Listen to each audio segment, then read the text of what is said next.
The Canonization is not a love poem in the soft lyrical sense, it's an argument. Donne gives us a speaker who opens by snapping at a critic and saying, essentially, mind your own life and let me love. He lists everything the critic should worry about instead, aging, illness, ambition, money, and makes it clear that judging someone else's love is a waste of time. From there, the speaker makes a practical defense. His love harms no one. It causes no wars, no floods, no ruined ships, no social collapse. Donne exaggerates these disasters on purpose to mock the idea that private love is some kind of public threat.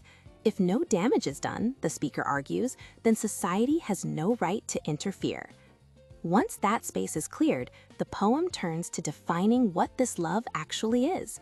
The lovers are completely united. Donne insists that two people can become one without losing themselves. Their love consumes them, like candles burning with the same flame, but that consumption is also creative. The phoenix image pushes this further. The lovers may be destroyed by passion, but they are reborn together, stronger and transformed.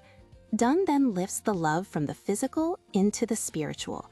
The eagle and the dove represent intensity and transcendence, showing that this relationship is both passionate and elevated. Love here isn't just bodily desire or abstract spirituality, it is both at once. Finally, the poem looks beyond the lovers' lives. Their love will survive in poems, becoming a model, a canon, like scripture or legend. Donne compares the poem itself to a well-made urn, a beautiful container that preserves what would otherwise turn to ash. In the end, the lovers are imagined as saints of love. Future generations will look to them not to pray, but to learn how to love completely.